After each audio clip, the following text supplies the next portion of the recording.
আসসালামু আলাইকুম। আমাকে এম আই অডিবল? আমাকে শুনতে পাচ্ছেন? ওয়ালাইকুম আসসালাম। Yes sir. ওকে। আমরা কি ওয়েট করার প্রয়োজন আছে না শুরু স্টার্ট করব?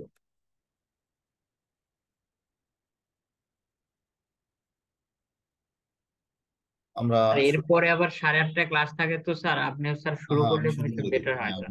আমরা শুরু করে দিই, কারণ অ্যাজ ইউজুয়াল সবাই লেট করবে, but this is their issue. আমার শেয়ার স্ক্রিনটা কি দেখা যাচ্ছে? জি sir. Okay, fine. Thank you. As usual আজকে আমাদের 7th ক্লাস।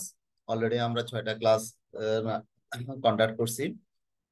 আমরা কিছু টপিকস নিয়ে আলাপ করছি, যেমন আমাদের ভ্যাটের হিস্ট্রি, ভ্যাটের ইন্ট্রোডাকশন, আমার রেজিস্ট্রেশনটা কিভাবে করতে হয়, তারপরে ইনপুট ট্যাক্স, আউটপুট ট্যাক্স, তারপরে বিভিন্ন ইম্পোর্ট স্টেজে ভ্যাট কিভাবে কালেক্ট করতে হয় এবং ভ্যাটের ক্যালকুলেশনটা কিরকম হয়, কোন অ্যাসেসেবল ভ্যালুটা কিভাবে নির্ধারণ করা হয়, সিএনএফ ভ্যালু কি, তারপর কাস্টমস পার্টে আমরা কাস্টম ডিউটি কিভাবে ক্যালকুলেট করা হয়। তারপরে আমরা দেখছি ইনপুট ট্যাক্স ক্রেডিট কিভাবে নেওয়া যায়, কোনগুলো ইনপুট ইনপুট হিসাবে চিহ্নিত হয়। আবার ইনপুট ট্যাক্সের নেগেটিভ লিস্ট কি, সেটাও আমরা পড়ছি। অ্যাজ ওয়েল এজ আমরা লাস্ট ক্লাসে পড়ছি আমরা রিটার্ন। আমাদেরকে একটা ইকোনমিক অ্যাক্টিভিটিজ এর মাসের প্রথম থেকে শেষ দিন পর্যন্ত যে মাসে ইকোনমিক অ্যাক্টিভিটিস গুলো হয়, সেই সেই ইকোনমিক অ্যাক্টিভিটিস গুলো পরবর্তী মাসে 15 তারিখের মধ্যে আমাদের রিটার্ন রিটার্ন আকারে জমা দিতে হয়। তো এবং রিটার্ন জমা দেওয়ার সময় আমাদের কি কি প্রসেস ফলো করতে হয়, এবং কি কি এবং রিটার্নে কয়টা পার্ট আছে, কোন পার্টে কি ধরনের ইনফরমেশন প্রোভাইড করতে হয়, সেটা আমরা ডিটেলস লাস্ট ক্লাসে পর্যন্ত দেখছি আমরা। তো বেসিক্যালি এতটুকু ছিল আমাদের টপিক।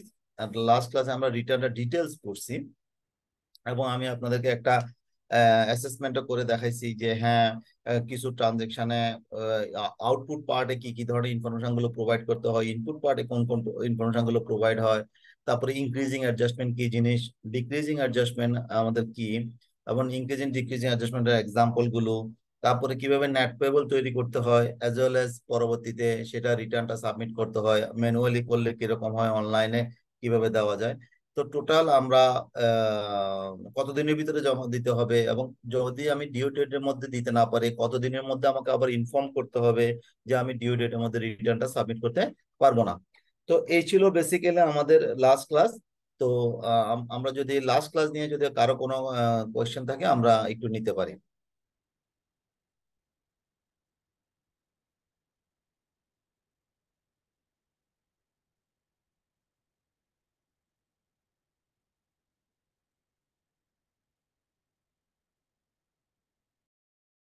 স্যার কোনো কোশ্চেন নাই স্যার লাস্ট ক্লাস নিয়ে।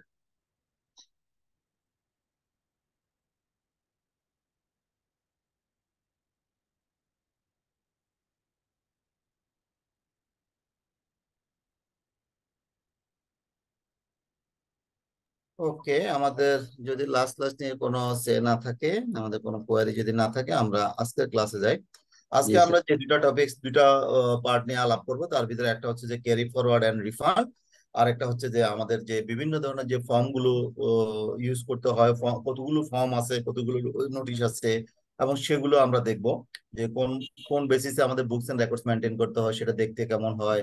আহ, এই পার্টটা দেখব। তো প্রথমে আসি আমরা ক্যারি ফরওয়ার্ড এন্ড রিফান্ড। আসলে ক্যারি ফরওয়ার্ড রিফান্ডটা কি জিনিস, আমরা অ্যাকাউন্টেন্ট স্টুডেন্ট হিসাবে, অ্যাকাউন্টস এর স্টুডেন্ট হিসাবে আমরা মোটামুটি জানি আমাদের বিভিন্ন সময় বিভিন্ন জিএল এর বিভিন্ন লেজারের ব্যালেন্স আমাদেরকে ক্যারি ফরওয়ার্ড করতে হয়। যেমন পূর্ববর্তী মাসের অথবা পূর্ববর্তী বছরের যে ব্যালেন্সটা থাকে, সেই ব্যালেন্সটা পরবর্তী মাসে অথবা পরবর্তী বছরে আমাদেরকে সেই ব্যালেন্স গুলো ক্যারি ফরওয়ার্ড করতে হয়। ঠিক আমাদের এখানে যে আমরা একটা মাসে টোটাল যে ইকোনমিক অ্যাক্টিভিটিস গুলো আমরা যোগ বিয়োগ করে অনেক সময় দেখা যায় যে আমাদের গভর্নমেন্ট এজ ওয়েল, নর্মালি আমাদের কাছে গভর্নমেন্ট আমাদের কাছে টাকা পায়, মানে ইকোনমিক অ্যাক্টিভিটিস সবগুলো যদি যোগ বিয়োগ করি, ইন জেনারেলি গভর্নমেন্ট আমাদের কাছে টাকা পায়, পাওনা থাকে। সেই পাওনাটা আমরা রিটার্ন সাবমিশনের সময় গভর্নমেন্টের ফান্ডে জমা দিয়ে আমরা রিটার্নটা সাবমিট করে থাকি। কিন্তু মাঝে মাঝে দেখা যায়, মাঝে মাঝে দেখা যায় আপনার একটু জাস্ট মিনিট,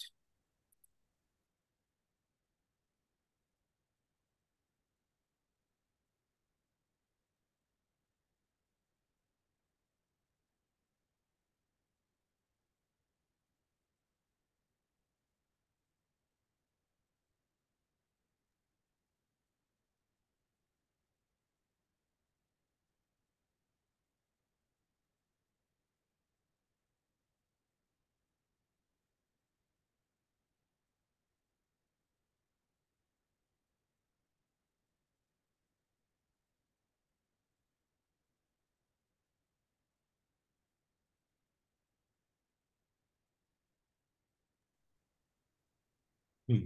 তো যেখানে ছিলাম, মাঝে মাঝে দেখা যায় যে গভর্নমেন্ট রিটার্নস, আমরা ইকোনমিক অ্যাক্টিভিটিস গুলো যদি যোগ বিয়োগ করে দেখা যায় যে আমরা গভর্নমেন্টকে দেনাচ্ছে গভর্নমেন্টের কাছে আমরা পাওনা হয়ে থাকি। যেখানে সাধারণত গভর্নমেন্ট আমাদের কাছে পাওনা হয়, আমরা ক্ষেত্র বিশেষে আমরা গভর্নমেন্টের কাছে পাওনা হয়ে থাকি। তাহলে নর্মালি আমরা যদি রিটার্ন সাবমিশনের সময় দেনা থাকলে যেমন আমরা গভর্নমেন্টের পাওনাটা পরিশোধ করে দিই, ঠিক আমাদের রিটার্ন সাবমিশনের সময় তো আমাদেরকে গভর্নমেন্ট আমাদেরকে টাকাটা দিয়ে দেওয়া উচিত, যেটা আমরা গভর্নমেন্টের কাছে পাই। কিন্তু না, এক্ষেত্রে গভর্নমেন্ট বলছে যে না, তোমরা যখন রিটার্ন সাবমিশন করবা, সেই রিটার্ন সাবমিশনের সময় যদি তোমরা যদি কোনো পাওনা আমার থেকে পেয়ে থাকো, তাহলে সেই পাওনাটা তোমরা পরবর্তী ট্যাক্স পিরিয়ডে ক্যারি ফরওয়ার্ড করবা। এবং এইভাবে পরবর্তী ট্যাক্স পিরিয়ডে ক্যারি ফরওয়ার্ড করে তুমি সেটা অ্যাডজাস্ট করার চেষ্টা করবা আমার পাওনা থেকে পরবর্তীতে। এবং যদি তারপরেও যদি তুমি যদি অ্যাডজাস্ট করতে না পারো, একটা সার্টেন টাইমের পরে সেটা তুমি রিফান্ড পাবা। দ্যাট ইজ, রিফান্ড জিনিসটা ক্রিয়েট হওয়ার জন্য আপনাকে প্রথমে করতে হবে কি, আপনি যদি গভর্নমেন্টের কাছে পাওনা হয়ে থাকেন, তাহলে আপনাকে সেই পাওনাটা পরবর্তী ট্যাক্স পিরিয়ডে আপনাকে ক্যারি ফরওয়ার্ড করতে হবে। ক্যারি ফরওয়ার্ড করার পরে সার্টেন রুলস এন্ড রেগুলেশন মানার পরে এবং certain time time tax period যাওয়ার পরে দেন আপনি রিফান্ডের জন্য অ্যাপ্লাই করতে পারবেন। পরবর্তীতে তারপরেই আপনি শুধুমাত্র রিফান্ডটা পাবেন। তো এই হচ্ছে যে বেসিক আমাদের আজকে ক্যারি ফরওয়ার্ড এবং রিফান্ডের বেসিক টপিকস। আমি আবারও বলি, ইন জেনারেলি একটা মাসে যখন ইকোনমিক অ্যাক্টিভিটিস হয়, সেই ইকোনমিক অ্যাক্টিভিটিস দেখা যায় যে গভর্নমেন্ট আমাদের কাছে পাওনা হয় এবং আমরা রিটার্ন সাবমিশনের সময় ওই পাওনাটা গভর্নমেন্টের ফান্ডে ট্রেজারিতে জমা দিয়ে আমরা রিটার্নটা সাবমিট করি। এটা হচ্ছে ইন জেনারেল। বাট এই ইন জেনারেলের বাইরে কিছু কিছু সময় কিছু কিছু ক্ষেত্রে দেখা যায় কিছু ব্যতিক্রম ঘটনা ঘটে। সেই ব্যতিক্রমগুলো কি, দেখা যাচ্ছে যে আমরা ইনপুট ট্যাক্স বেশি দিয়ে ফেলছি বাট আমাদের আউটপুট ট্যাক্স কম। তাতে দেখা যাচ্ছে যে আমরা গভর্নমেন্টের কাছে পাওনা হয়ে থাকে ওই রেসপেক্টিভ ট্যাক্স পিরিয়ডে। তাহলে রেসপেক্টিভ ট্যাক্স পিরিয়ডে যদি আমি গভর্নমেন্টের কাছে পাওনা হই, তাহলে রিটার্ন সাবমিশনের সময় তো আমাকে গভর্নমেন্ট এটা ফেরত দেওয়ার কথা। কিন্তু না, সেক্ষেত্রে সাথে সাথে গভর্নমেন্ট ফেরত দিবে না। গভর্নমেন্ট আমাকে বলছে যে তুমি সেটা ক্যারি ফরওয়ার্ড করো, এবং ক্যারি ফরওয়ার্ড করার পরে একটা সার্টেন ট্যাক্স পিরিয়ডও ক্যারি ফরওয়ার্ড করার পরে তারপরও যদি অ্যাডজাস্ট করতে না পারো, তারপরে তুমি শুধুমাত্র রিফান্ডের জন্য আমার কাছে অ্যাপ্লাই করতে পারবা। এখন আমরা দেখি, খেয়াল করেন, carry forward and refund of a negative net amount. Fine and tax period, in a tax period, the sum of input tax and decreasing adjustment exceed. That is, দেখেন ইনপুট ট্যাক্স এবং decreasing অ্যাডজাস্টমেন্টটা এই দুইটার যোগফল যখন exceed করে sum of output tax with supplementary duty and increasing adjustment, এই ফিগারটা থেকে যখন ইনপুট ট্যাক্স এবং ডিক্রিজিং অ্যাডজাস্টমেন্টের ফিগারটা যখন এক্সিড করে, তখনই আমাদের রিফান্ডটা ক্লিয়ার হয়। Then resulting in the net negative payable amount of the money, then this amount has to be carry forward. তখন সেই ক্ষেত্রে আমাদেরকে ওই ব্যালেন্সটা আমাকে ক্যারি ফরওয়ার্ড করতে হবে। তাহলে দেখেন, input tax plus decreasing adjustment, এই ফিগারটা যখন input tax plus decreasing adjustment যখন বড় হয় কার থেকে, output tax plus supplementary duty plus increasing adjustment, এই থেকে বড় হলে শুধুমাত্র রিফান্ডের ইস্যুটা আসে। তো রিফান্ডের ইস্যুটা আসার, এই যে রিফান্ডটা নেওয়ার জন্য আমাদেরকে মাঝখানে করতে হয় কি, এই যে ব্যালেন্সটা, রিফান্ডের যে ব্যালেন্সটা দাঁড়াইছে, মানে গভর্নমেন্টের কাছে যে পেবলটা রিসিভেবলটা আমাদের হয়েছে, সেটা আমরা ক্যারি ফরওয়ার্ড করব। এই হচ্ছে যে বেসিক ফর্মুলা। দ্যাট ইজ, যখন input tax plus decreasing adjustment equal to যে ফিগারটা দাঁড়াবে, সেই ফিগারটা যখন আউটপুট ট্যাক্স, সাপ্লিমেন্টারি ডিউটি এবং ইনক্রিজিং অ্যাডজাস্টমেন্টের চেয়ে বড় হয়, তখন ওই ব্যালেন্সটা আমাকে রিফান্ডের জন্য ক্যারি ফরওয়ার্ড করতে হবে। তাহলে ক্যারি ফরওয়ার্ড যে করবেন, কতদিন করবেন? আপনাকে ক্যারি ফরওয়ার্ড করে আপনাদের চেষ্টা করুন পরবর্তী মাসে অ্যাডজাস্ট করার জন্য।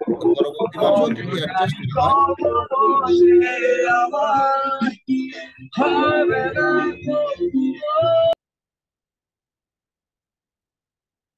আচ্ছা, যদি পরবর্তী মাসে যদি আমি অ্যাডজাস্ট করতে না পারি, তাহলে আমি আবার পরবর্তী মাসে ক্যারি ফরওয়ার্ড করবো। তো এইভাবে আমরা কতদিন ক্যারি ফরওয়ার্ড করবো সেটার ক্ষেত্রে বলা আছে, দেখেন, in relation to the economic activities involving construction, house building, land and development and property development, এই ধরনের বিজনেস যদি হয়ে থাকে, আপনার ইকোনমিক অ্যাক্টিভিটিস গুলো যদি construction, land development, property development, building development, এই ধরনের জিনিস হয়ে থাকে, তাহলে আপনি যদি কোনো একটা ট্যাক্স পিরিয়ডে এক্সেস অ্যামাউন্ট যদি আপনি পেয়ে থাকেন, this shall be carry forward indefinite period, মানে আপনি অনন্তকাল ধরে সেটা ক্যারি ফরওয়ার্ড করে যাবেন যতদিন পর্যন্ত সেটা অ্যাডজাস্ট করতে পারবেন না। আচ্ছা, তাহলে আমরা একটা জিনিস পেলাম কি, যদি construction business, land development business, property development business হয়, এই ধরনের বিজনেস গুলাতে যদি কোনো ট্যাক্স পিরিয়ডে যদি ক্যারি ফরওয়ার্ড ইস্যুটা, রিফান্ডের ইস্যুটা আসে, সেই রিফান্ডটা আপনি পাবেন না, সেটা আপনি ক্যারি ফরওয়ার্ড করতে থাকবেন। এই ট্যাক্স পিরিয়ড থেকে পরবর্তী ট্যাক্স পিরিয়ডে নেবেন এবং সেটা অ্যাডজাস্ট করার চেষ্টা করবেন। ঠিক যদি তাও না পারে, তারপরে পরবর্তী পিরিয়ড ট্যাক্স পিরিয়ডে নেবেন। এভাবে আপনি অনন্তকাল ধরে টানবেন যতদিন পর্যন্ত সেটা অ্যাডজাস্ট না হয়। এটা গেল কনস্ট্রাকশন বিজনেসের ক্ষেত্রে। আদার দেন কনস্ট্রাকশন বিজনেস বা এই ধরনের বিজনেস ছাড়া অন্যান্য ক্ষেত্রে কি ঘটবে? Other cases the excess amount of money shall be carry forward and may be deduct over the following 6 tax period after which may remaining excess amount shall be refundable. Construction business ছাড়া আপনি অন্যান্য বিজনেসের যে রিসিভেবলটা দাঁড়াবে, গভর্নমেন্টের কাছে যে পাওনাটা দাঁড়াবে, সেটা আপনি 6 সাকসিডিং ট্যাক্স পিরিয়ড, মানে এই যে মাসে ঘটবে তার পরবর্তী 6 মাস পর্যন্ত আপনি ক্যারি ফরওয়ার্ড করতে থাকবেন। তাহলে 6 মাসের ভিতরে যদি আপনি অ্যাডজাস্ট না হয়, ওই পাওনাটা যদি অ্যাডজাস্ট না হয়, তাহলে আপনি ডিটেইলে দেন তো একটু। না হলে তারপরে শুধুমাত্র আপনি রিফান্ডের জন্য অ্যাপ্লাই করতে পারবেন। বলেন আলামিন, কি বলতেছিলেন? না স্যার, কিছু না স্যার। ওকে, তাহলে আমরা বেসিক দুইটা পেলাম। আমাদেরকে 6 সাকসিডিং ট্যাক্স পিরিয়ড পর্যন্ত আমাদেরকে সেটা ক্যারি ফরওয়ার্ড করতে হবে। যদি 6 সাকসিডিং ট্যাক্স পিরিয়ডের ভিতরে অ্যাডজাস্ট না হয়, তাহলে আমার এর পরেই শুধুমাত্র সেটা রিফান্ডের জন্য আমরা যেতে পারবো। আচ্ছা,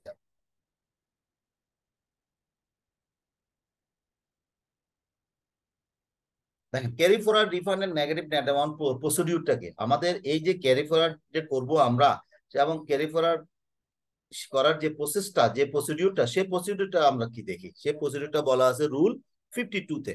রুল 52 তে বলা আছে,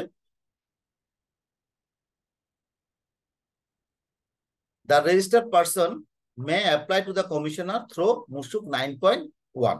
আপনি যে যে রিফান্ডের জন্য আপনি আপনি করবেন কি, সেটা রিটার্নের মাধ্যমে, সেটা আপনি ক্যারি ফরওয়ার্ড করবেন 9.1 এর মাধ্যমে। আমরা তো জানি 9.1 আমাদের রিটার্ন।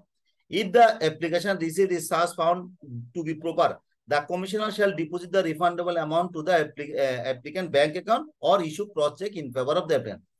আপনি যখন রিফান্ডের জন্য অ্যাপ্লাই করবেন 9.1 এর মাধ্যমে, সেই জিনিসটা যদি, সেই প্রসেসটা যদি কমিশনার আপনার স্যাটিসফাইড হয়, তাহলে কমিশনার করবে কি, আপনার যে রিফান্ডের অ্যামাউন্টটা আপনাকে একটা আপনার ব্যাংক অ্যাকাউন্টে ডাইরেক্ট সরাসরি পাঠিয়ে দিবে, অথবা একটা ক্রস চেক বা আপনার নামে একটা ক্রস চেক বা চেক ইস্যু করে আপনাকে সেই পেমেন্টটা দিবে। The registered person shall have to perform the decreasing adjustment within the tax period, the approval taking the decreasing adjustment। যদি আপনি খেয়াল করেন, যদি আপনি পরবর্তী যখন এই মাস থেকে, এই ট্যাক্স পিরিয়ড থেকে যখন পরবর্তী ট্যাক্স পিরিয়ড আপনি ক্যারি ফরওয়ার্ড করবেন, সে পরবর্তী ট্যাক্স পিরিয়ডে যদি গভর্নমেন্ট আপনার কাছে পাওনা হয়, তাহলে আপনি যে এখন যে যে পাওনাটা আছেন সেটা প্রথমে অ্যাডজাস্ট করবেন। সেটা কোথায় অ্যাডজাস্ট করবেন? ডিক্রিজিং অ্যাডজাস্টমেন্ট দিয়ে অ্যাডজাস্ট করে, যদি অ্যাডজাস্ট করার পরও যদি ব্যালেন্স থাকে, সেই ব্যালেন্সটা আরো পরবর্তী ট্যাক্স পিরিয়ডে নিবেন। পরবর্তী থার্ড ট্যাক্স পিরিয়ডও চেষ্টা করবেন যে গভর্নমেন্ট যদি আপনার কাছে পাওনা থাকে, সেই পাওনাটা না দিয়ে এই আপনি যে ক্যারি ফরওয়ার্ড করছেন সেই ব্যালেন্সটা থেকে অ্যাডজাস্ট করা। এভাবে আনটিল আনলেস 6 ট্যাক্স পিরিয়ড পর্যন্ত ক্যারি ফরওয়ার্ড করার পরেই অ্যাডজাস্ট করতে না পারলেই শুধুমাত্র রিফান্ডের জন্য অ্যাপ্লাই করবেন। আচ্ছা, if the registered person fail to receive the negative adjustment within the tax period, he will apply the commission। এটা গেল, তা কমিশনার চাইলে, এটা তো আমরা ডাইরেক্ট জিনিসটা দুইবার আসছে, হ্যাঁ। এবং করার পরে ওই যে আপনি যে রিফান্ডটা করবেন, সেটা 3 মাসের মধ্যে আপনাকে সেটা ফেরত দিবেন। একটু ডবল আসছে। আচ্ছা, তাহলে আমাদের ভাই মূল কথা, আমাদের ক্যারি ফরওয়ার্ড টপিকসটা কিন্তু মোটামুটি শেষ। আমাদের মূল কথা হচ্ছে যে কনস্ট্রাকশন বিজনেস ক্ষেত্রে আপনি ক্যারি ফরওয়ার্ডটা করেই যাবেন, আপনি ক্যারি ফরওয়ার্ড করে করে অ্যাডজাস্ট করার চেষ্টা করবেন। আদার দেন কনস্ট্রাকশন বিজনেস, আপনি এই ট্যাক্স পিরিয়ডটা পরবর্তী ট্যাক্স পিরিয়ড পর্যন্ত ক্যারি ফরওয়ার্ড করবেন, এবং পরবর্তী ট্যাক্স পিরিয়ডে আপনি সেটাকে অ্যাডজাস্ট করার চেষ্টা করবেন। যদি অ্যাডজাস্ট করা না হয়, দেন আপনি রিফান্ডের জন্য গভর্নমেন্টের কাছে অ্যাপ্লাই করবেন।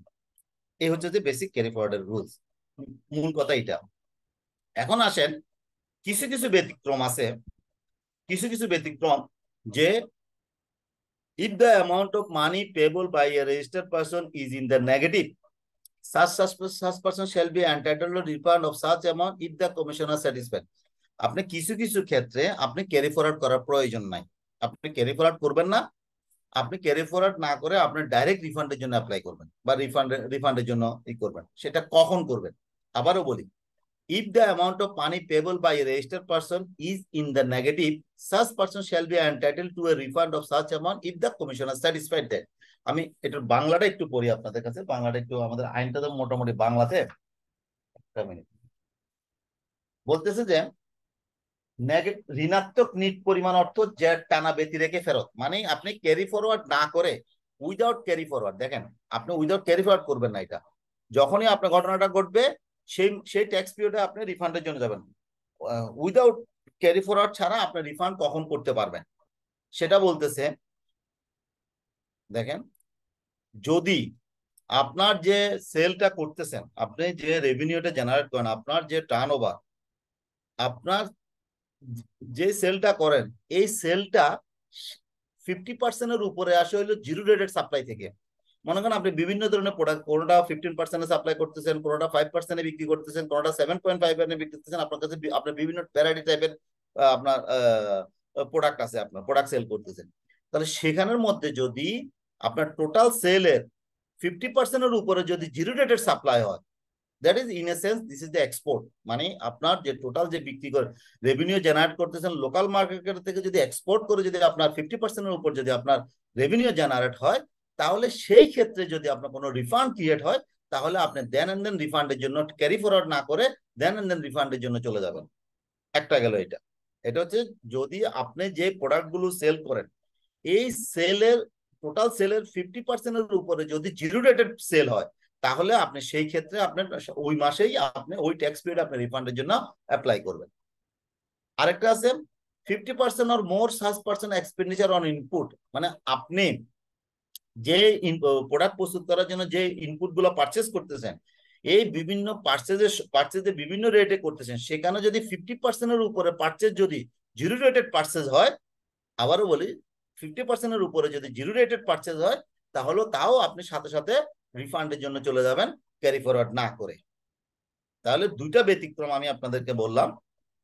বেসিক একটা হচ্ছে যে কনস্ট্রাকশন বিজনেসের জন্য ক্যারি ফরওয়ার্ড করে যাবেন, রিফান্ড হবে না।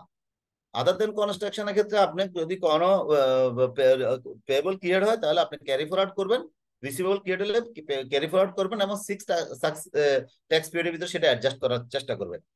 এই দুইটা কমেন্টকে ব্যতিক্রম বলছে উইদাউট ক্যারি ফরওয়ার্ড, মানে ক্যারি ফরওয়ার্ড করার দরকার নাই, ডাইরেক্ট রিফান্ডে যাবেন।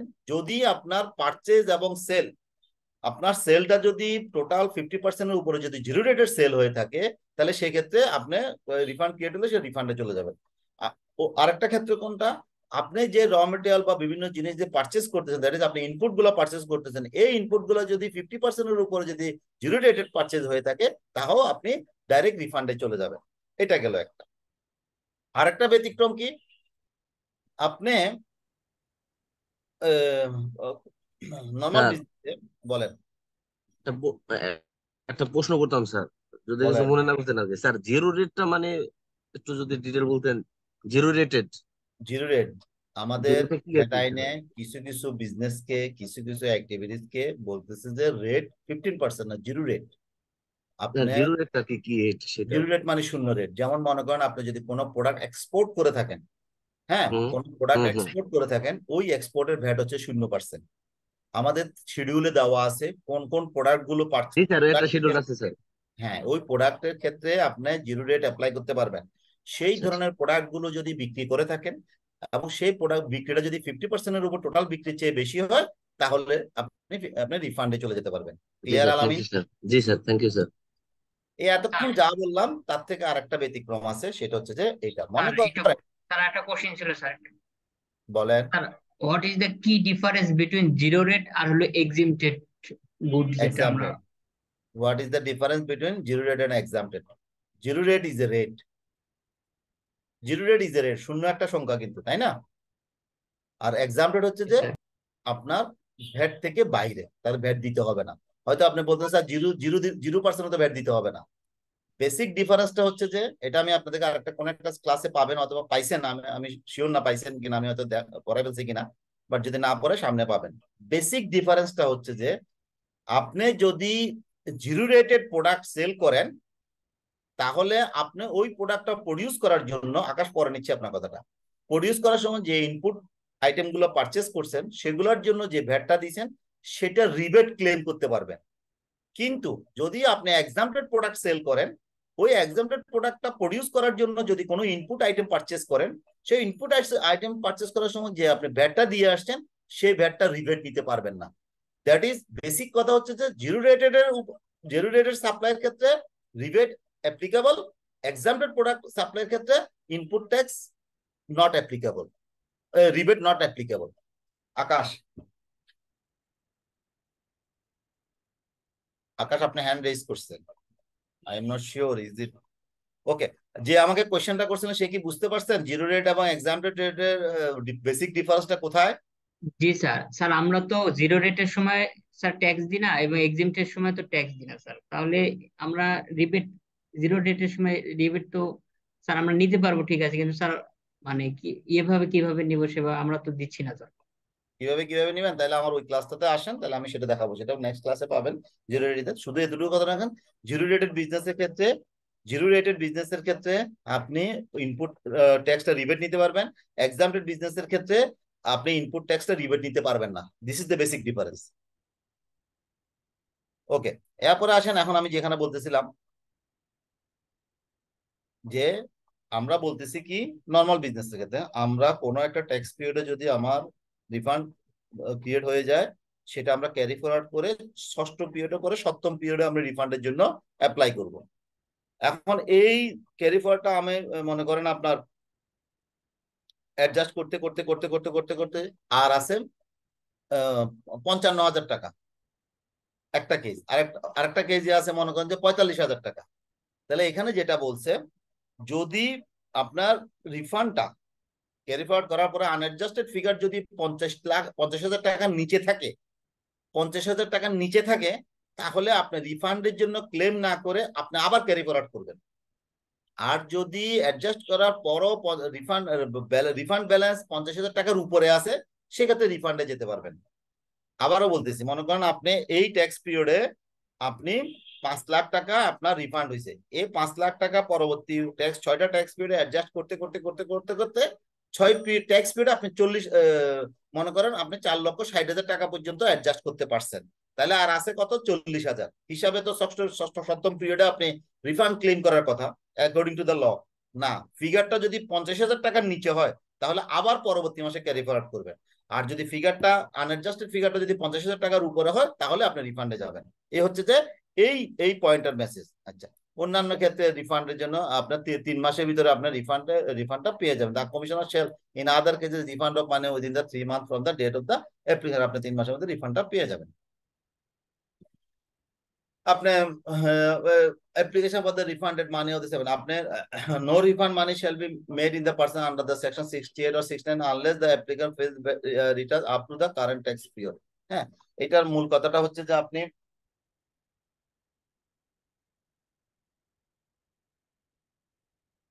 এখানে এটার মূল কথাটা হচ্ছে যে গভর্নমেন্ট যে কোনো সময় কোনো টাকা ফেরত দেওয়ার সময় তা দেখবে যে আপনার কাছে কোনো ফাইন, ইন্টারেস্ট, জরিমানা বা কোনো টাকা পয়সা পায় কিনা।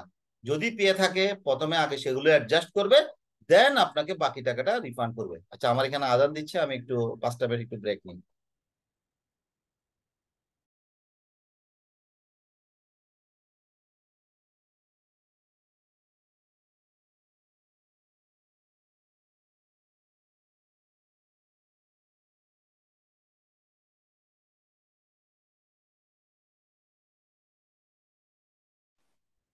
স্যার একটা কোশ্চেন ছিল। আমি একটু আজানের পরে নিচ্ছি কোশ্চেনটা, হ্যাঁ। জি স্যার, ওকে স্যার। জি স্যার।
দেখি আপনার কার কোয়েশ্চেনটা ছিল বলেন তো শুনি।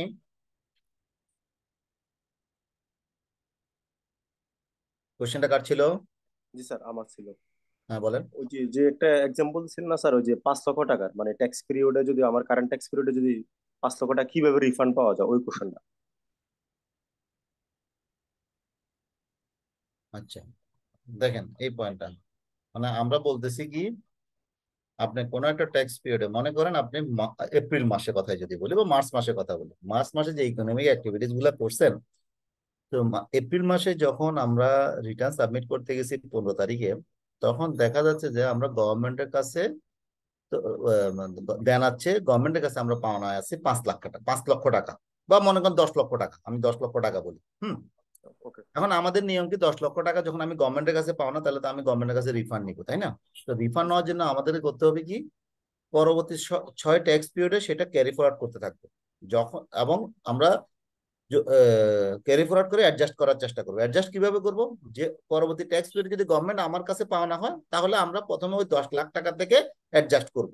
যে গভর্নমেন্ট আমার কাছে মনে করেন পরবর্তী ট্যাক্স পিরিয়ড 2 লাখ টাকা পায়, ইকোনমি অ্যাক্টিভিটিতে 2 লাখ টাকা পায়, তাহলে আমি ওই 2 লাখ টাকাটা না দিয়ে আমি করবো কি, এই যে 10 লাখ টাকা পেতাম সেখান থেকে আমি 2 লাখ টাকা অ্যাডজাস্ট করে বাকি 8 লাখ টাকা আবার ক্যারি ফরওয়ার্ড করে পরবর্তী ট্যাক্স পিরিয়ডে নিবো।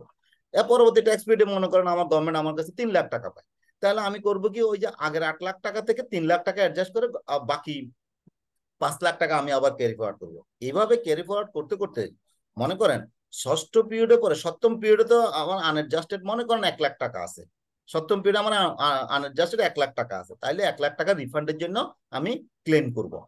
যদি সপ্তম পিরিয়ডে আনএডজাস্টেড যদি আমার 50,000 টাকার নিচে 45,000 টাকা থাকে, বা 50,000, 48,000 টাকা বা 49,000 টাকা থাকে, তাহলে আমি রিফান্ডের জন্য যাব না, আমি আবার ক্যারি ফরওয়ার্ড করবো ক্যারি পরবর্তী ট্যাক্স ফরওয়ার্ড। পিরিয়ড অ্যাডজাস্ট করার জন্য। জি স্যার। বুঝাইতে পারছি কথাটা? জি স্যার, জি স্যার, এবার ভালোভাবে বোঝা গেছে। ওকে, থ্যাংক ইউ। আর একটা আচ্ছা, কথা স্যার, ওই যে 6 ট্যাক্স পিরিয়ড বলতে মানে পরবর্তী 6 ট্যাক্স পিরিয়ড বলতে কি? যে ট্যাক্স পিরিয়ডে বসে আছেন সেই ট্যাক্স পিরিয়ডটা বাদ দিয়ে পরবর্তী 6 মাস, ওকে পরবর্তী okay 6 tax period. Okay, okay, thank you. Okay. এখন আসেন, আমরা কিছু কিছু রিফান্ড আমাদেরকে করতে হয়, রিফান্ড করতে হয়, ক্যারি ফরওয়ার্ড আমরা ওখানে করা যায় না। কিছু কিছু ক্ষেত্রে, একটা তো বললাম আমাদের 2-3টা ক্ষেত্রে ক্যারি ফরওয়ার্ড করা যায় না, 50% পারচেজ অথবা 50% সেলের ইস্যু। আরো কিছু ক্ষেত্রে refund or tax paid by the diplomatic and other international organisation. মনে করেন আমার যদি কোনো ডিপ্লোমেটিক মিশন অথবা ইন্টারন্যাশনাল অর্গানাইজেশন আমাদের দেশে কোনো তাদের ইকোনমিক অ্যাক্টিভিটিস করার কারণে গভর্নমেন্টের কাছে ওই ইকোনমিক অ্যাক্টিভিটিস করার সময় ভ্যাট দিছে, কিন্তু ভ্যাট দিছে, এখন এই ভ্যাটটা তো যদি রিফান্ডেবল হয়, যদি রিফান্ডেবল হয় তাহলে তো সে রিফান্ডের জন্য অ্যাপ্লাই করবে। কিন্তু এখন কথা হচ্ছে যে সে তো ক্যারি ফরওয়ার্ড, ওইসব ক্ষেত্রে ক্যারি ফরওয়ার্ড করার প্রয়োজন নাই, সে রিফান্ডের জন্য চলে যাবে। সেটা কিরকম, আবারও বলি, আপনাদেরকে মনে ড্রিম ট্যাক্স পড়ানোর সময় আমি বলছিলাম, কারণ ডিপ্লোম্যাটিক মিশন অথবা ইন্টারন্যাশনাল অর্গানাইজেশন বা ডলারের মাধ্যমে আমাদের যে পেমেন্ট গুলা হয়ে থাকে, হ্যাঁ, সেখানে আমরা আমাদের ভ্যাট হচ্ছে যে জিরো জিরো ভ্যাট। কিন্তু জিরো ভ্যাট হলেও আমরা যদি কোনো ভ্যাট পারচেস করার সময় যদি কোনো ভ্যাট দিয়ে থাকি, তাহলে এই ভ্যাটটা তারা রিফান্ড পাবে। সে রিফান্ডটা কোন কোন ক্ষেত্রে দেখি বলে দিন। The Commissioner Director General may, within such time as such term is the, as such manner as laid down in the act. সোজা কথা হচ্ছে যে ভাই আমি বলে দিই, a supply of exempted from VAT, supply of exempted from VAT under any convention for the time being in force in the Bangladesh or any similar international agreement.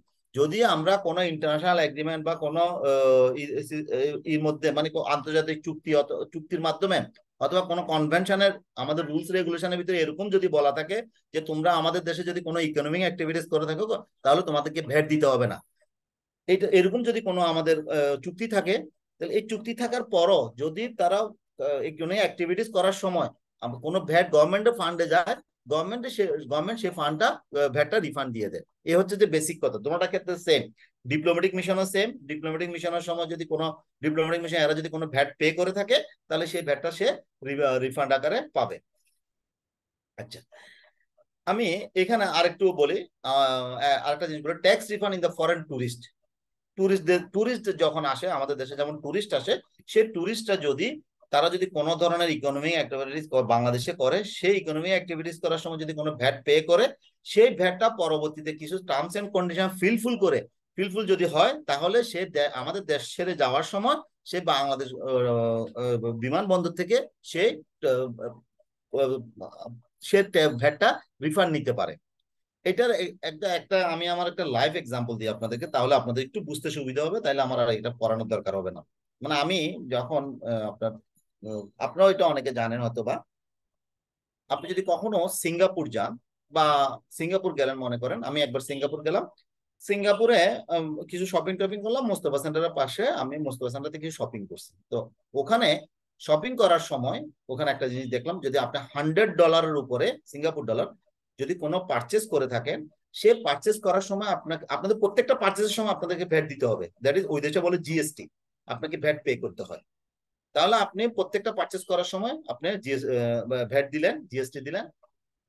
আপনাকে বললো যে তুমি যদি $100 উপরে যদি পারচেস করো, তাহলে তুমি যে ভ্যাটটা দিছো, সেই ভ্যাটটা তুমি যখন সিঙ্গাপুর ছেড়ে বেরিয়ে আসবা, মানে সিঙ্গাপুর ছেড়ে চলে আসবা, তখন সিঙ্গাপুর এয়ারপোর্টে তুমি স্পেসিফিক কিছু কাগজপত্র বা ডকুমেন্ট দেখালে, তাহলে তুমি যে ওই মুস্তফা সেন্টারে যে ভ্যাট বাবদ যে টাকাটা দিছো, সেই ডলারটা আমাকে এয়ারপোর্ট থেকে ফেরত দিয়ে দেয়।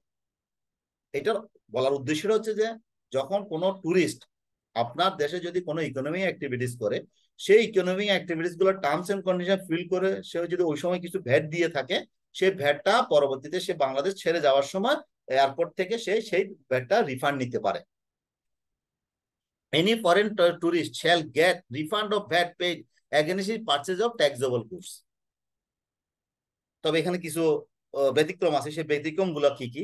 Tax refund shall not be applicable. এখানে ট্যাক্স বলতে সবসময় ভ্যাটটা বুঝবেন আপনারা। Tax refund shall not be applicable in the following কেসে। নিম্নলিখিত ক্ষেত্রে যদি সে কোনো ভ্যাট পে করে থাকে, সেটা রিফান্ড পাবে না। সেটা কিরকম? এক্সপোর্ট প্রভিডেন্ট গুডস, যদি আমাদের রপ্তানি নিষিদ্ধ কোনো প্রোডাক্ট পারচেস করে সে পারচেসের সময় যদি সে ভ্যাট দিয়ে থাকে, সেটা সে রিফান্ড পাবে না।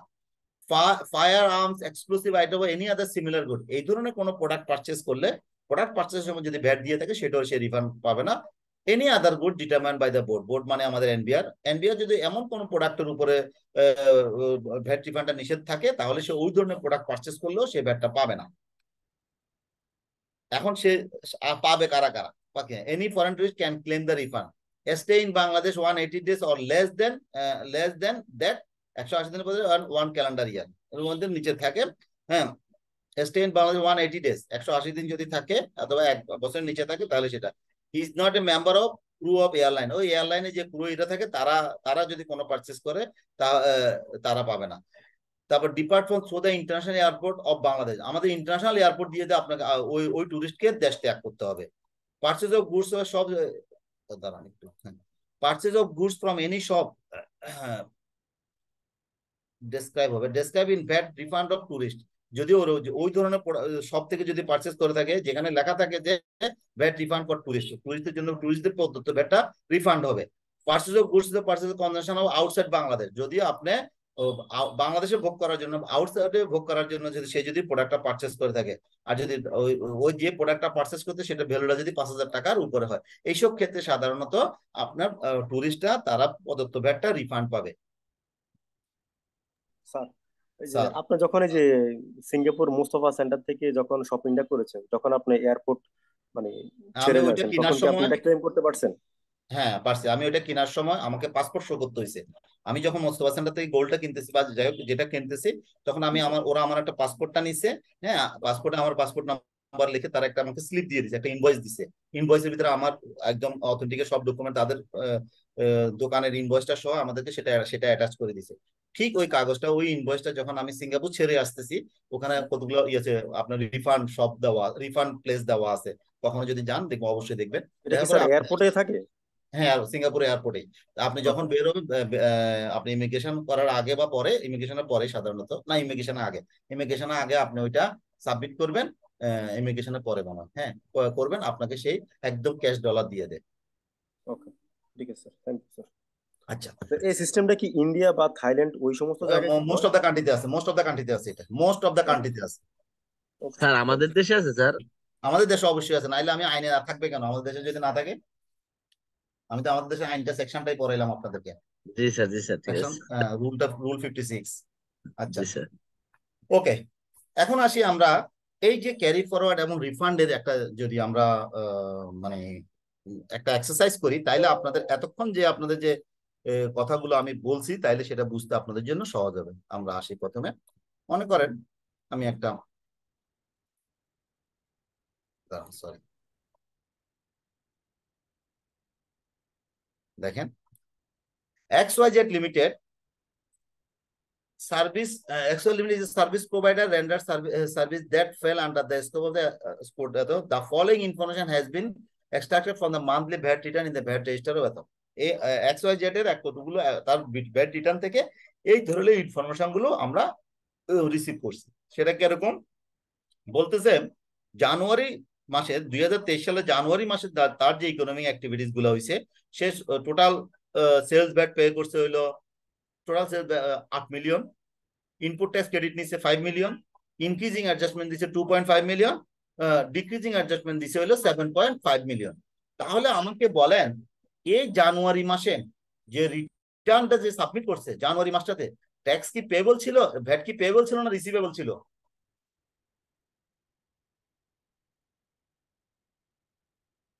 কে বলতে পারবেন?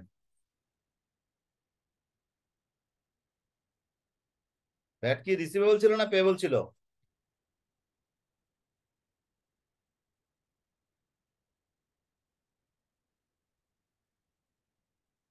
কেউ বলতে পারবেন না? একটু সময় দেন স্যার। আপ হ্যাঁ, আর ভাই এটা সময় লাগে, মুখোমুখি করা যায়। আচ্ছা, করেন।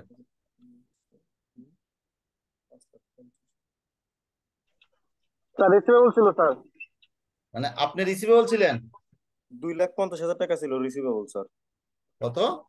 2,50,000 কিভাবে বলো তো আমাকে। স্যার। ওই যে 8 থেকে 5টা আমি লেস করব, লেস করার পরে ইনক্রিজিংটা প্লাস করব, ডিক্রিজিংটা লেস করব। কত হয় দেখেন তো,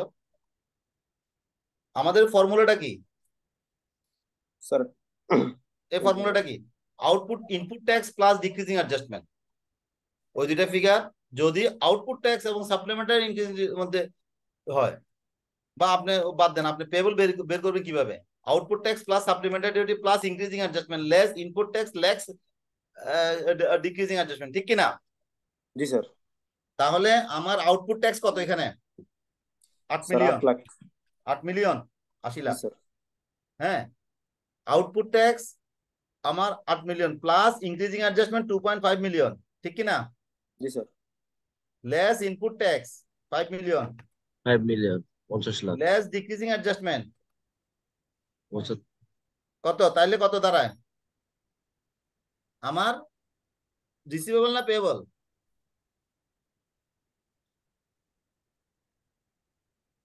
আপনি গভর্নমেন্টকে দিবেন জানুয়ারি মাসে রিটার্ন সাবমিট করার সময় কি টাকা দিবেন না রিফান্ড ক্যারি ফরওয়ার্ড করবেন? প্রথম কোয়েশ্চেন, জানুয়ারি মাসে রিটার্ন সাবমিটের সময় আপনি কি গভর্নমেন্টকে টাকা দিবেন, নাকি গভর্নমেন্টের কাছে রিফান্ড ক্লেম করে ক্যারি ফরওয়ার্ড করবেন, রিফান্ডের জন্য ক্যারি ফরওয়ার্ড করবেন?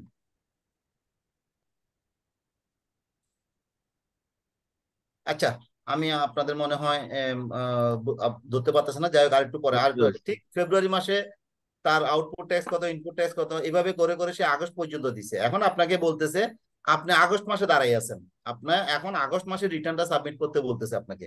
হ্যাঁ, আগস্ট আচ্ছা। মাসে রিটার্ন সাবমিশনের সময় আপনাকে বলতেছে যে আপনি আগস্ট মাসে return computation of amount eligible for claiming refund, August মাসে রিটার্ন সাবমিশনের সময় কোনো রিফান্ড ক্লেম করবেন, হ্যাঁ কিনা, আর আগস্ট মাসে আপনি গভর্নমেন্ট ট্রেজারিতে কত টাকা দিবেন। এই হচ্ছে যে বেসিক কোয়েশ্চেন। তাহলে আমরা এটা একটু যদি আমরা অন্যভাবে একটু এক্সেলে চলে যাই আমরা, আপনাদের সুবিধার জন্য।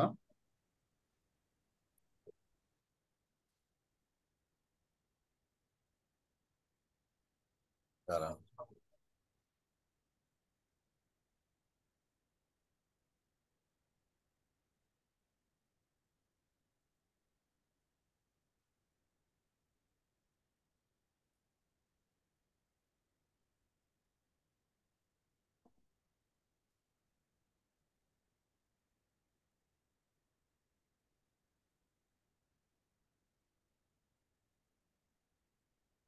যেমন দেখেন, দেখা যাচ্ছে আমার স্ক্রিনটা, এক্সেল স্ক্রিনটা দেখা যাচ্ছে? জি স্যার। আচ্ছা, তাহলে আমরা প্রথমে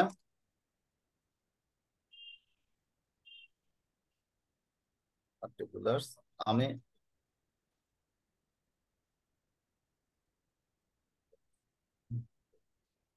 আমার আউটপুট ভ্যাট, দাঁড়ান,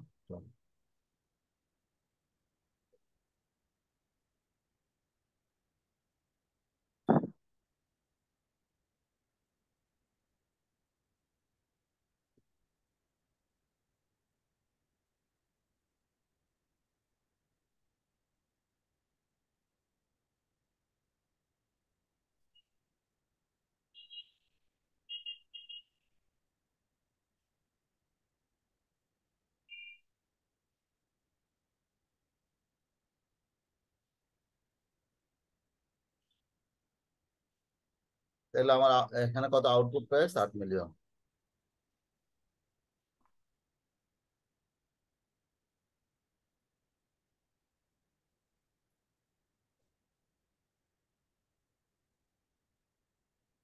ইনপুট ভ্যাট কত আমার? 5।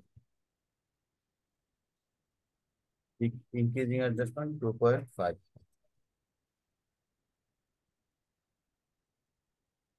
ইনক্রিজিং অ্যাডজাস্টমেন্ট আমার, ডিক্রিজিং অ্যাডজাস্টমেন্ট 7.5। তাহলে আমার বলেন এখানে আমার কি দাঁড়াইলো? এটা কি গভর্নমেন্টের কাছে, গভর্নমেন্ট কি গভর্নমেন্ট আমার কাছে পাবে না আমি গভর্নমেন্টের কাছে পাবো? স্যার আমি গভর্নমেন্টের কাছে পাবো। এবং পাবলিক এবং রিফান্ড, আমি গভর্নমেন্টের কাছে পাবো। আচ্ছা, তাইলে জি স্যার। আমি জানুয়ারি মাসে দেখা যাচ্ছে যে আমি গভর্নমেন্টের কাছে পাই। তাহলে আমাদের কি করতে হবে? তাহলে এই টাকাটা আমাদেরকে রিফান্ড, আমাদেরকে কি রিফান্ড করার জন্য পরবর্তী মাসে ক্যারি ফরওয়ার্ড করতে হবে, ঠিক কিনা? জি স্যার, পরবর্তী 6 মাস। জি স্যার। হ্যাঁ, আচ্ছা, এখন আসেন আমরা আমরা তো আগস্টে কাজ করবো, তো আমরা দেখি ইতে কি অবস্থা আমার। ফেব্রুয়ারিতে আমি 23, ফেব্রুয়ারিতে আমার কি, ফেব্রুয়ারিতে আমার কত? 6, 4, 1.6। ফেব্রুয়ারি মাসে আউটপুট ট্যাক্স 6, আর এখানে 60 লাখ, 40 লাখ, স্যার তারপর আছে তো 1.5, 1.5 পরে 1.5, তারপর 60 লাখ পরে 6। 6 মিলিয়ন। তাহলে আমার ঠিক এখানেও আমার 2.5 আমার গভর্নমেন্টের কাছে রিফান্ডেবল, ঠিক না? গভর্নমেন্টের জি কাছে স্যার। রিফান্ড। আচ্ছা, তারপরে আমরা যাই হচ্ছে যে মার্চ মাসে ঘটনা কি করছে। মার্চ মাসে ছিল স্যার 95 লাখ, না 3, 2, হ্যাঁ 95 lakh, nine 55 lakh, point five তারপরে স্যার 5, 25 লাখ, 5, তারপরে 2.5, 2.5। তারপরে 6, এটা 6, ঠিক আছে। তাহলে দেখা যাচ্ছে যে মার্চ মাসে গভর্নমেন্ট আমার কাছে পাবে, ঠিক না? জি স্যার। আচ্ছা, তাহলে এখন দেখেন আমাদেরকে, যদি আমি ক্যারি ফরওয়ার্ডটা করি, তাহলে আমাকে এইটা ক্যারি ফরওয়ার্ড করে এইটা নিয়ে আসতে হবে। হুম। হ্যাঁ, তাহলে 4 লাখ, আবার এইটাকে ক্যারি ফরওয়ার্ড করে আমাকে 50,000 এইটা, বাদ দিতে হবে। হ্যাঁ, দাঁড়ান দেখেন, আমি এখানে আমার 5 লাখ টাকা গভর্নমেন্ট পাবে, তাইলে আমরা গভর্নমেন্টকে 5 লাখ টাকা দিব নাকি প্রথমে এই 20 লাখ টাকাটা থেকে অ্যাডজাস্ট করব? বলেন। 20 লাখ থেকে অ্যাডজাস্ট করবো স্যার। 20 লাখ টাকা থেকে অ্যাডজাস্ট করলে কত টাকা ক্যারি ফরওয়ার্ড করবো? 15 লাখ। 15 লাখ। ওকে। আর এই 25 লাখও আমরা ক্যারি ফরওয়ার্ড করবো। তাহলে আমরা এটা এখানে দাঁড়ান, এটা জানুয়ারি, এটা জানুয়ারি, এটা ফেব্রুয়ারির পার্ট, ফেব্রুয়ারির ক্যারি ফরওয়ার্ড পার্ট, ফেব্রুয়ারি ক্যারি ফরওয়ার্ড, ঠিক আছে। এরপরে আসেন আমরা যাই মার্চ, এপ্রিল মাসে কি অবস্থা। এপ্রিল মাসে আমাদের দেখতেছি, এপ্রিল মাসে আমার 7.53,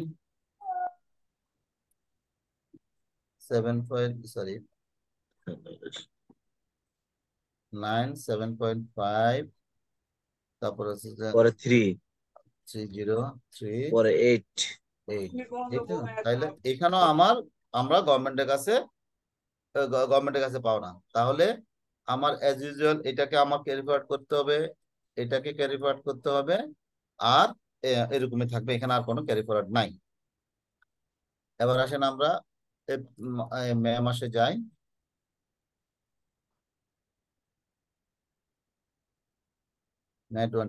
তাহলে দেখেন আমার এটা কয় মাস ক্যারি ফরওয়ার্ড করছি, একটা মাস ক্যারি ফরওয়ার্ড করছি, 2 মাস করছি, 3 মাস করছি, তার মানে এখানেও ক্যারি ফরওয়ার্ড করা যাবে যদি আমার এখানে মে মাসে আমার যদি কোনো ই না থাকে। 8.85,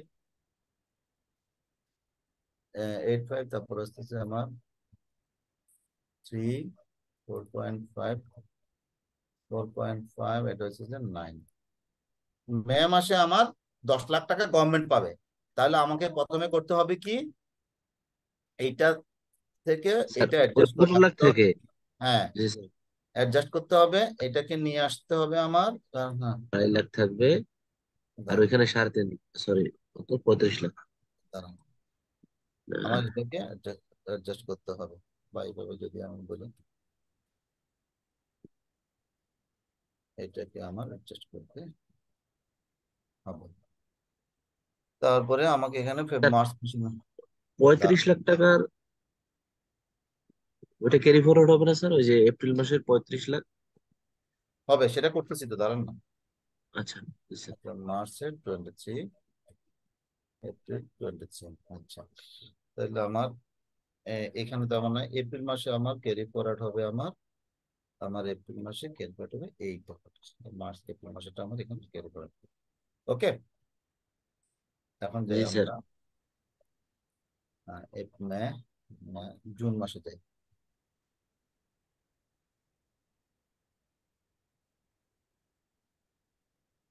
জুন মাসে আমার কত, জুন মাসে 7.5, 7.5, 3.5, 2, আর স্যার হচ্ছে জুন মাসে 9.5 না প্রথমে স্যার, টোটাল 9.5 মাসে মনে কি হয়। হয়েছে? জুন মাসে 7.5, 3.5। জুন ওটা নাকি তো স্যার, হলো জুলাই মাস, জুলাই। আপনি যেটা ধরছেন সরি ওটা সরি, আমি জুলাই। সরি সরি সরি, আমি জি স্যার, জুলাই ওটা বলছি। 9.5। 9.5, 7.5, তারপরে 7.5, 4, তারপর 4, 7.5, 4, তারপর হচ্ছে 7.5। হ্যাঁ, 75। তাহলে এখানে আমার 15, ঠিক আছে। এখন আবার, জি স্যার, 15 লাখ। এখানে এখানে আমার 15, তাইলে আমাকে এটাও আমাকে ক্যারি ফরওয়ার্ড করতে হবে, এটা ক্যারি ফরওয়ার্ড করতে হবে, এটাও আমাকে এখানে এখন 5 অ্যাডজাস্ট করতে লাখ, হবে, এখানে হচ্ছে ক্যারি ফরওয়ার্ড 25 করতে লাখ, হবে, এখানে এইটাও 35 আমাকে লাখ। ক্যারি ফরওয়ার্ড করতে হবে। হ্যাঁ, জি স্যার। তাহলে করতে হবে। তারপর আসে আমি, তাহলে দেখেন আমার জুন মাসের জানুয়ারি মাসের পরে, তার মানে 1 মাস, 1, 2, 3, 4, 5, এখন আমি আরো একটা মাস, আর 8 মাস আমি ক্যারি তো ফরওয়ার্ড আগস্ট করতে। মাসে যাব। আমাকে তো টার্গেট দিয়েছে আগস্ট মাসে আমি ঘটনা কি ঘটাবো। জি স্যার। তাহলে দেখেন, জুলাই, জুলাই মাসে আমার কত, 7.5, 7.5, 3.5, পরেরটা 3.5, 3.5, পরেরটা 2, পরে 8। পরে 8। 8। তাহলে এখানেও আমার সেম, এখনো আমার গভর্নমেন্টের কাছে পাও না আমরা, তাও আমাদেরকে এটা টানতে হবে, এটাকে অ্যাডজাস্ট করতে পারি নাই, তারপরে এইটাকে অ্যাডজাস্ট করতে পারি নাই। ঠিক এখানে আমার এপ্রিল, মে মাসে আমার ছিল না, মে মাসে তো আমার প্রফিট ছিল, তাই না, মে মাসে প্রফিট ছিল, মে, সরি, জুন, জুন মাসের 15 লাখ। জুন মাসে আমার এইখানে আমার 15 লাখ। কেন, আবার আসি আমার লাস্ট মাসে। এখন আসেন আগস্টে, আগস্ট মাসে ইন্ডিভিজুয়াল আগস্ট মাসে ঘটনাটা কি করে দেখি। আগস্ট মাসে আমার কি আছে, 9.5, না কি, অলমোস্ট 8.5, 8.5, 5.5, 5.5, 1, পরের দা 6 স্যার, 6.5, সরি। তারপর 6,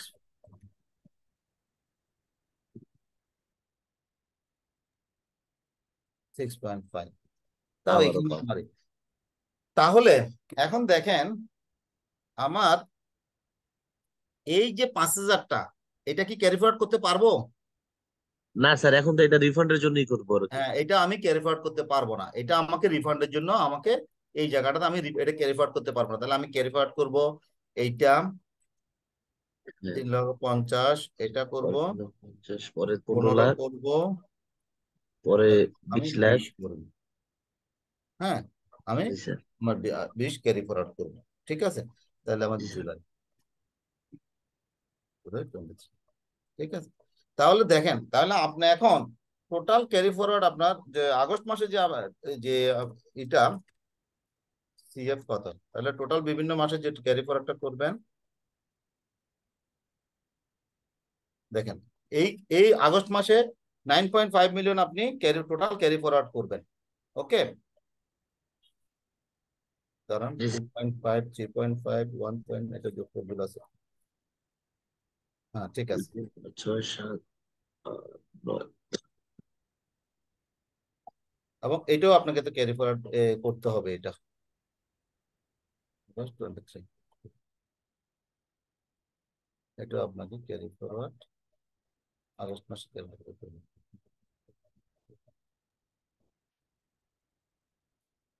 এমনি দেখেন, এখানে আরেকটা জিনিস একটু বলেছে মানে আমাদের দ্বারা একটু জুলাই মাসে আমি ক্যারি ফরওয়ার্ড করবো, কারণ ওই মাসেরটা তো আমাকে লস হলে তো ওই মাসেও ক্যারি ফরওয়ার্ড করতে হবে।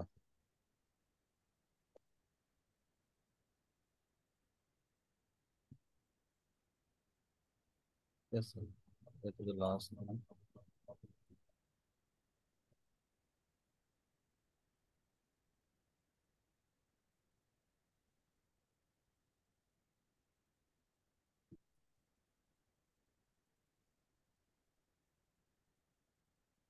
তাহলে এটা ক্যারি ফরওয়ার্ড করবো। এখন যখন আমরা রিটার্ন সাবমিট করবো আগস্ট মাসে, আমি ক্যারি ফরওয়ার্ড দেখাবো এটা, আর রিফান্ড দেখাবো হচ্ছে যে 5 লাখ। হ্যাঁ হ্যাঁ, 5 লাখ। রিফান্ড দেখাবো আমি এই 5 লাখ টাকাটা আমি, এই 5 লাখ টাকাটা আমি রিফান্ড দেখাবো যে তুমি আমাকে রিফান্ড দাও, ঠিক আছে। দিস ইজ দা, জি এই স্যার। রিফান্ডটা আমি গভর্নমেন্টের কাছে করবো। তার মানে আমার যদি এখন, এখন আমি দেখেন, এখন আমি বলে দিই, তাহলে আমার এই দিন হবে, তাহলে আমার আগস্ট মাসে ঘটনা ঘটবো, আমার আগস্ট মাসে রিটার্ন হচ্ছে যে এটা, ক্লিয়ার। আগস্ট মাসের টোটাল রিফান্ড হবে আমার, টোটাল 12 লাখ। আমার টোটাল টোটাল রিফান্ড হবে আমার এই, এই হচ্ছে যে আগস্ট মাসের নেট রেজাল্ট। আপনারা কি বুঝতে পারছেন কথাটা? জি স্যার। তার মানে আমাদের কনসেন্ট্রেশন হচ্ছে যে আমরা কখন সেটা রিফান্ড, রিফান্ড আমি 6 ট্যাক্স পিরিয়ডের পরে গিয়ে আমি সেটা ক্যারি ফরওয়ার্ড করতে পারবো। বুঝাতে পারছি কথাটা? এই স্যার দেখেন 6 এটা ট্যাক্স হচ্ছে পিরিয়ডের স্যার, পরে, স্যার আমরা হচ্ছে স্যার জানুয়ারি মাসের রিসিভেবলটা আগস্ট পর্যন্ত ক্যারি ফরওয়ার্ড করলাম স্যার, নাকি স্যার?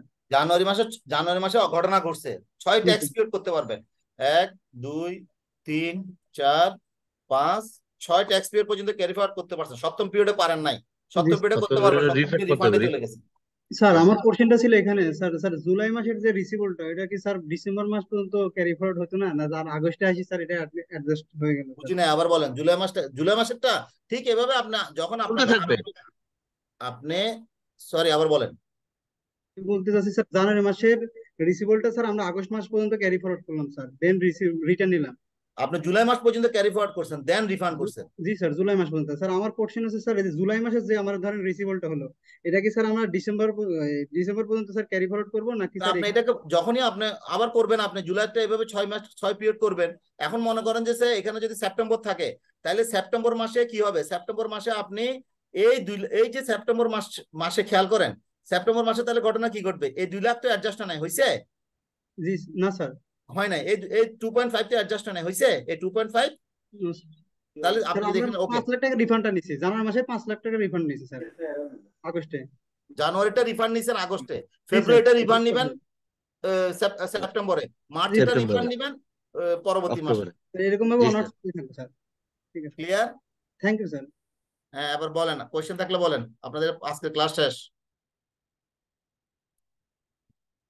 ওকে, আর কোনো কোয়েশ্চেন নাই। এখন আসেন আপনারা, আমি আপনাদেরকে চেষ্টা করছি দেখানোর জন্য, এটা এখানে এই যে যে কাজটা করছি সেটা এখানে আছে, যাই হোক। এখন আসেন আমরা কিছু আমাদের যে আরেকটা পার্ট, আপনি জানেন আমাদের টোটাল এই যে ভ্যাট ট্যাক্সের ইস্যুটা, হ্যাঁ, আমাদের এইটা আমাদের টোটাল ভ্যাটের যে বুকস এন্ড রেকর্ডস মেনটেন করি, সেগুলো কতগুলো ফর্মকে ফলো করে করতে হয়, এবং কিছু স্পেসিফিক ফর্ম আছে, সেখানে কতগুলো রো হবে, কতগুলো কলাম হবে, বেসিক্যালি কতগুলো কলাম হবে, এবং সেটা দেখতে কেমন হবে সেটা আমি এখন আপনাদেরকে দেখাচ্ছি। যেমন আমি কয়েকটা ফর্ম দেখাই আপনাদেরকে। যেমন এটা হচ্ছে ইনপুট আউটপুট ফর্ম। হ্যাঁ, ইনপুট আউটপুট আপনি যে হিসাব রাখবেন, ইনপুট আউটপুট কি জিনিস আমি আপনাদেরকে আগেও বলছি। হ্যাঁ, এই ইনপুট আউটপুট ফর্মটা দেখতে কেমন, ইনপুট আউটপুট ফর্ম মসুক 4.3, সেখানে দেখেন আমার 12 কলাম বিশিষ্ট আমাকে ইনফরমেশন প্রোভাইড করতে হবে। প্রথম কলামে ক্রমিক সংখ্যা, দ্বিতীয় কলামে আমার এইচএস কোড, তৃতীয় কলামে আমার কি সরবরাহিত পণ্য বা সেবার বর্ণনা, তারপর সরবরাহের একক, এভাবে করে করে আপনাকে বুকস এন্ড রেকর্ডস গুলো মেনটেন করতে হবে। এগুলো আপনি আপনার সফটওয়্যারে মেনটেন করলেও আপনাকে 12টা কলাম আপনাকে মেনটেন করতে হবে, এবং যে কলামে যে ইনফরমেশনটা দেওয়ার কথা সেই কলামে সেই ইনফরমেশনটা প্রোভাইড করতে হবে। তো আমি একটা জাস্ট শুধুমাত্র আপনাদেরকে একটা স্যাম্পল দেখাই 4.3। দেখেন,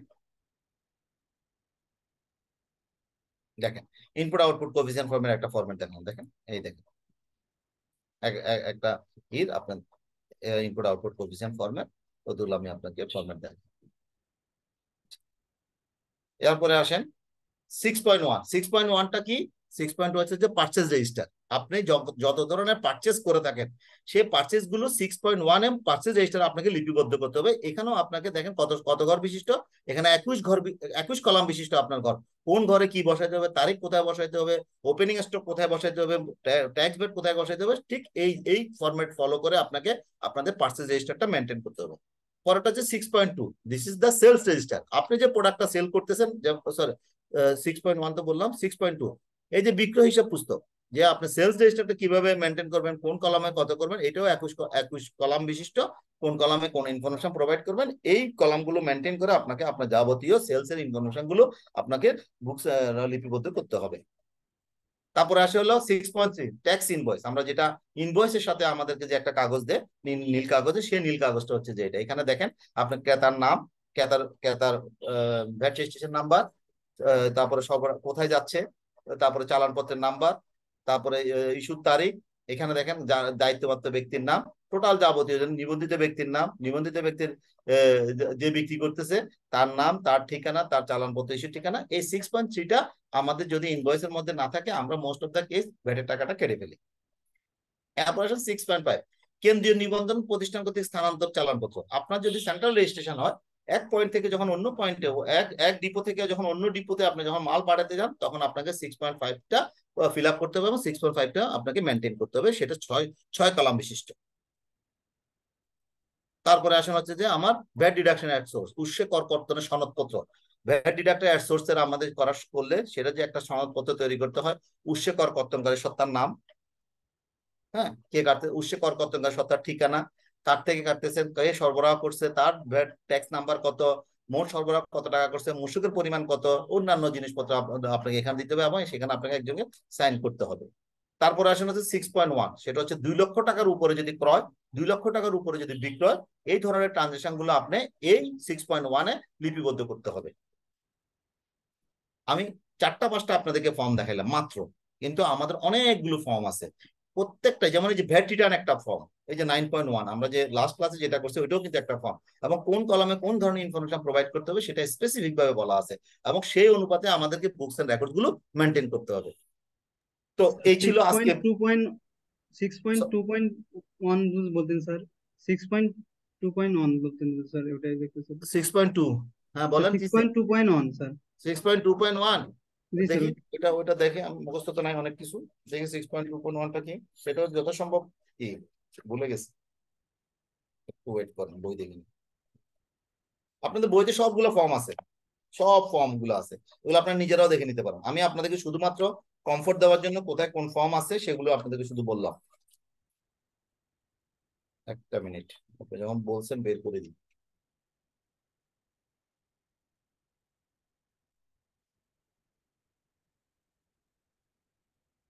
কত বললেন? 6.2.1 স্যার।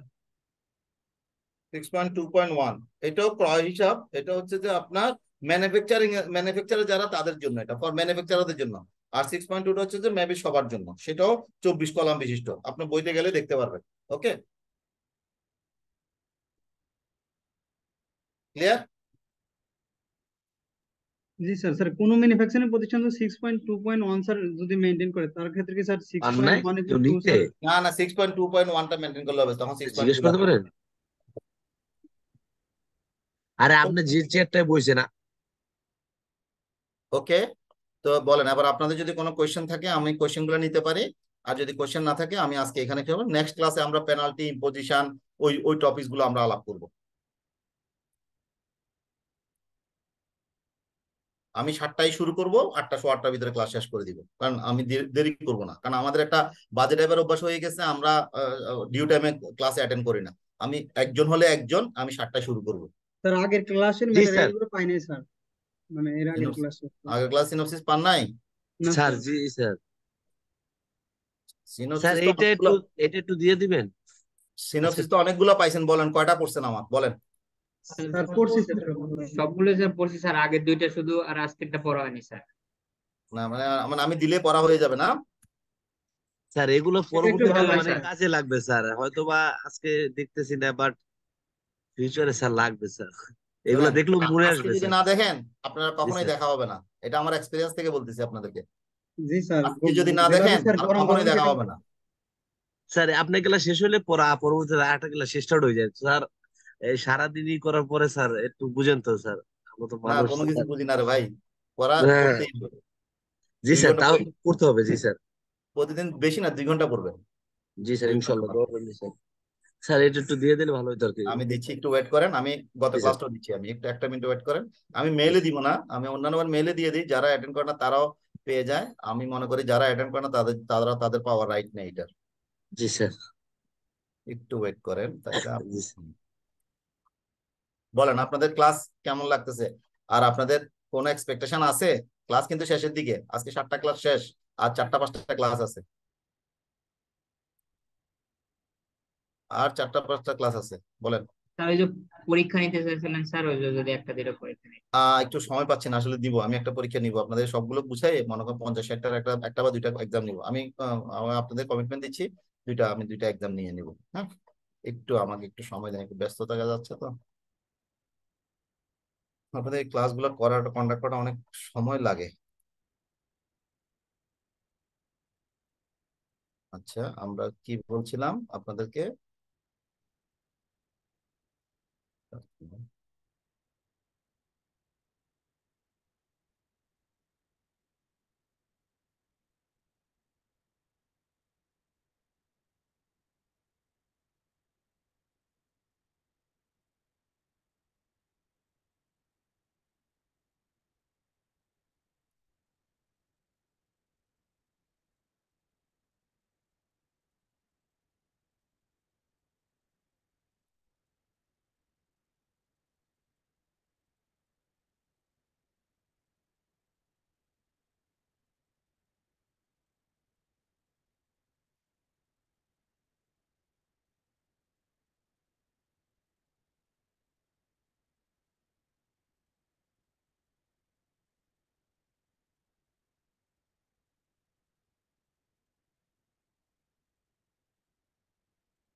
একটু ওয়েট করেন তো।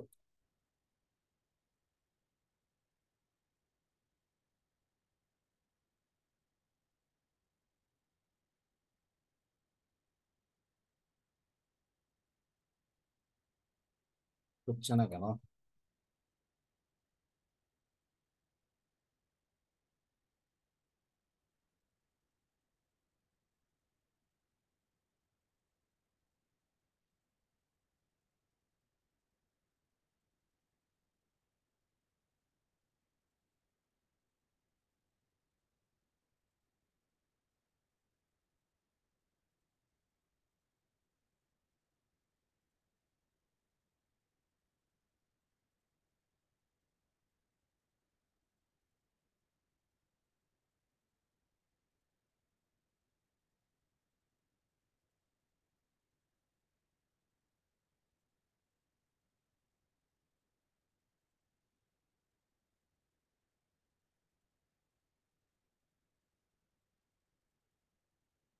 আমার এটা কপি হচ্ছে না কেন জানি, একটু ওয়েট করুন।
দেখেন তো আজকেরটা পাইছেন কিনা,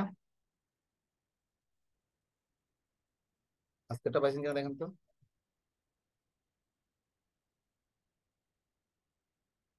কেউ কনফার্ম করতে পারবেন? না স্যার, আসেনি তো স্যার এখন। দেখেন তো জি এখন স্যার, পাইছেন? এখন আসে না স্যার।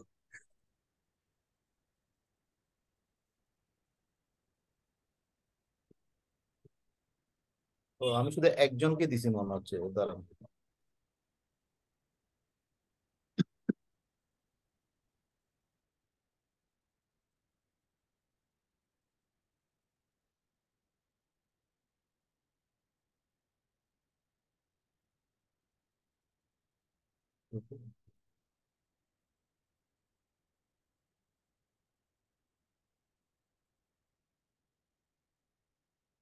অনলি মাহি পাইছে, কেন এরকম হবে?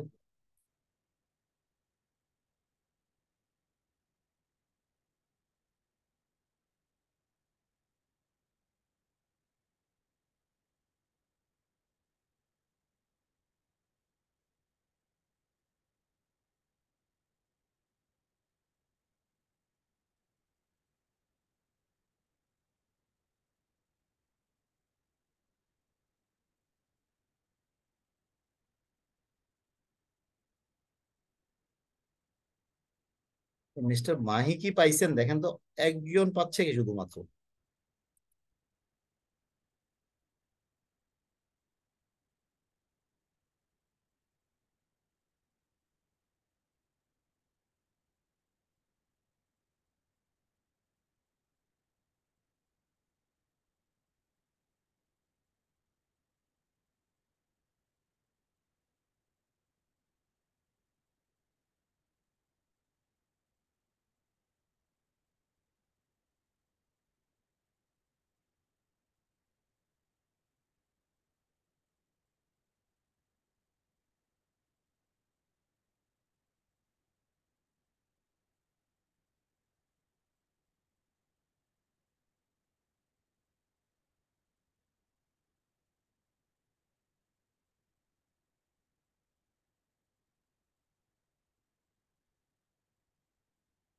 আপনাদের গ্রুপ চ্যাটে দিছি, দেখেন তো পান কিনা এবার।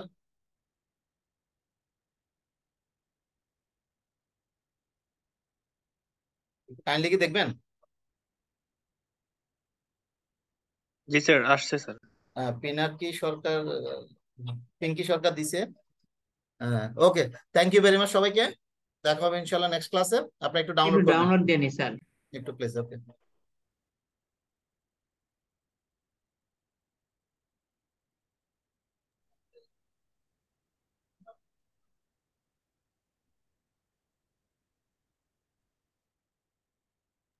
ওকে, ডাউনলোড দেন। Thank you, thank you very much সবাইকে। আসসালামু আলাইকুম স্যার। ওয়ালাইকুম আসসালাম। স্যার আসসালামু আলাইকুম স্যার, ভালো থাকবেন স্যার। Okay.